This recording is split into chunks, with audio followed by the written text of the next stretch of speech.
जैसा मैंने पहले भी समझाया, यज्ञ की जो स्तंभ गड़े अर्थात जो लकड़ी वाले खम्भ है उन्हें लकड़ी मत समझना, ये स्तंभ है। बीच में जो 4 स्तंभ गड़े हुए हैं ये वेद हैं, ऋग्वेद, यजुर्वेद, सामवेद, अथर्ववेद। हर दिशा में स्तंभ गड़े हुए हैं, हर देवताओं की नाम के झंडे लगाए गए हैं।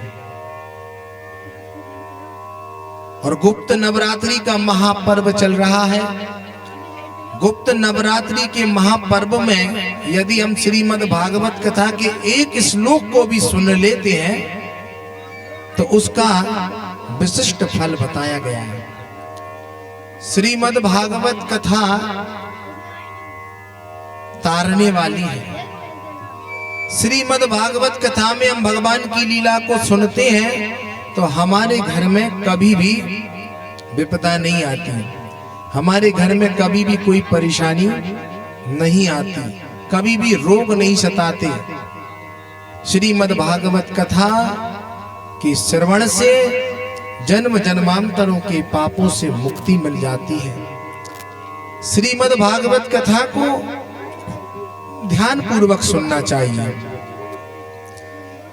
यह कल्प वृक्ष के नीचे बैठ करके केवल हम भगवान की कथा को ही सुने। जो कोई भी भगवान की कथाओं को श्रवण करता है उसका भाग्य उदय हो जाता है। भाग्य को उदय करने वाली है भागवत, क्योंकि उसमें भगवान की लीला है। श्री हनुमान जी महाराज जी की प्राण प्रतिष्ठा हो रही है। आज हनुमान जी फलों में विराजमान किए गए, फलों में फल उनके ऊपर रखे गए हैं, फलादि वास है। कल उनका पुष्पादि वास होगा, अक्षत इत्यादि वास होगा, यानी चावल में और फूल में रखे जाएंगे। हे परीक्षित, कलयुग में जो भगवान की लीलाओं को सुनता है, भगवान के ही नियम, भगवान के ही ध्यान में अपना मन लगाता है, अपना चित्त लगाता है, उसे प्रभु की प्राप्ति होती है। यदि कथा आप केवल कथा ही सुन रहे हैं, मेरा आपसे पक्का वादा और वचन है, आप किसी भी पीड़ा में क्यों ना हो, हर पीड़ा को प्रभु हर लेते हैं। किसी भी प्रकार का रोग क्यों ना हो। हमारे एक यजमान जी हैं, वो बोले गुरु जी आप कहते हो कथा में बहुत कुछ प्राप्त हो जाता है, तो मुझे क्यों प्राप्त नहीं होता। तो मैंने कहा कि सुनो, कथा से प्राप्त ही होता है, कुछ जाता नहीं है। कैसे? मैंने कहा कि कथा को केवल तुम सुनो और उस पे अमल करो। अब एक मैया एक दिन की बात है, मेरे से पूछ रहे, गुरु जी एक बात बताओ, हम हनुमान चालीसा पढ़ सकते हैं क्या?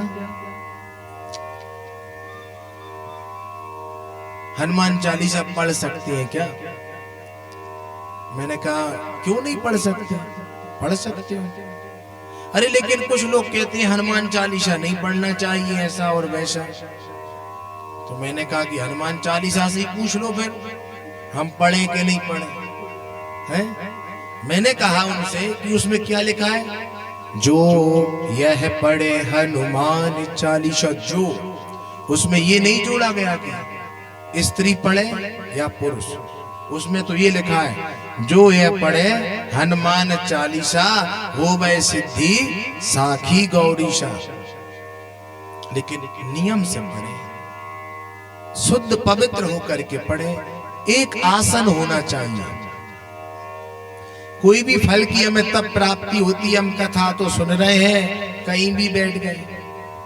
एक स्थान बनाओ, एक स्थान पर यदि 7 दिन की कथा सुन ली जाए, शांत चित्त होकर के कथा सुन ली जाए, तो उसका हे परीक्षित अभीष्ट फल है।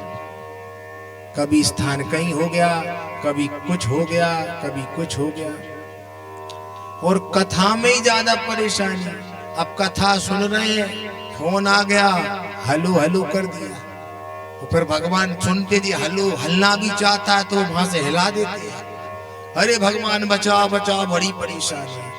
जब भगवान का पूजन कर रहे हो तो मोबाइल का भी इस्तेमाल नहीं करना चाहिए, समय का वो है। लेकिन ये उसके लिए जो बिल्कुल यजमान बन करके बैठा है, और यदि आप स्वयं भी यजमान बन के बैठे रहेंगे तो उसमें कुछ आपका बिगड़ा नहीं जाएगा। कथा तो फल देने वाली है। जैसे अग्नि का काम है जलाना, वो जलाएगी, आपको उसका ज्ञान हो अथवा ना हो, उसका काम है जलाना। जल का काम है, यदि आपको तैरना आता हो अथवा नहीं आता हो, जल का काम है डुबाना। ऐसे ही भगवान का भजन है, आपको पता हो अथवा ना पता हो, भगवान तारने वाले हैं, तो श्रीमद् भागवत कथा आपको तारेगी। भगवान